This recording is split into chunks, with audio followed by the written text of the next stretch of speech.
Sa pagpasok ng taong 2026, isang dakilang biyaya ang tinanggap ng mga kapatid sa Distrito Eklesyastiko ng Cotabato North nang itinalaga sa Panginoong Diyos ang bagong gusaling sambahan ng lokal ng Malatab dito sa Antipas, Cotabato. Bago, malaki at magarang gusaling sambahan ang inihandog sa Panginoong Diyos. Ang pagtatalaga sa bagong edipisyo ay dinaluhan ng mga kapatid mula sa iba't ibang lokal sa distrito ng Cotabato North. Ang banal na okasyong ito ay pinangasiwaan ng kapatid na Janarico Gamboa, tagapangasiwa ng distrito. Binigyang diin niya sa pagtuturo ang kahalagahan ng gusaling sambahan sa buhay ng mga hinirang ng Panginoong Diyos sapagkat dito sila paroroon upang sumamba at mananalangin sa Panginoong Diyos, lalo na kapag mayroon silang mga hilahil at pagsubok na pinagdadaanan sa buhay. Ang gusaling sambahan ng lokal ng Malatab ay patunay na patuloy na pagtatagumpay ng Iglesia ni Cristo. Bilang Pangulong Diakono po sa lokal ng Malatab, galak na galak po ang aming puso sapagkat natayuan po kami ng maganda at magarang sambahan.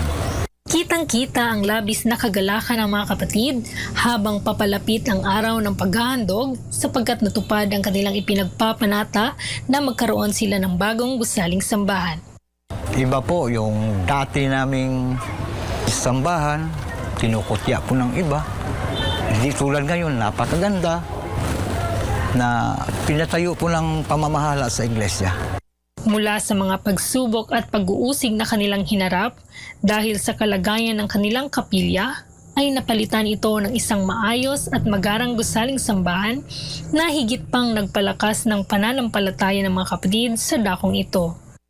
Pagtalagahan po namin ang pagtupad ng tungkulin, ipalagaan na po ang salita ng Diyos upang lalong dumami ang kaanib sa dakong ito upang maluwalhati at malugod sa amin ang Diyos. Ang bagong gusaling sambahan ay nagsilbing inspirasyon upang lalo pang lumago ang gawaing pagpapalaganap sa dakong ito. Hikayatin po namin ang mga tao na umalib po sa iglesia sapagkat dito po ang tunay na kaligtasan. Sa pagkasangkapan ng ating Panginoong Diyos sa kapatid na Eduardo V. Manalo, ang tagapamahalang pangkalahatan ng Iglesia ni Cristo ay pinagkalooban ng bago, maayos at modernong gusaling sambahan ang lokal ng Malatab. Mamahalin, iingatan, ipagmamalasakit at pananatilihin ang kalinisan ng amin pong bagong gusaling sambahan. Kami po ay lubos na nagpapasalamat sa ating Panginoong Diyos sa pagkasangkapan niya sa ating pong tagapamahalang pangkalahatan, ang kapatid na Eduardo V. Manalo, na kami po ay mapagkalooban ng maganda at modernong gusaling sambahan. Masayang-masaya po kami sapagkat napatayuan po kami ng gusaling sambahan dito po sa lokal ng Malatab. Maraming salamat po. Taos-pusong ipinapahayag ng mga kapatid sa lokal na ito ang kanilang pasasalamat sa Panginoong Diyos, sa Panginoong Hesukristo at maging sa kapatid na Eduardo V. Manalo, ang tagapamahalang pangkalahatan ng Iglesia ni Cristo, sa kanyang pagmamahal at malasakit upang sila ay mapagkalooban ng isang maganda at maayos na gusaling sambahan.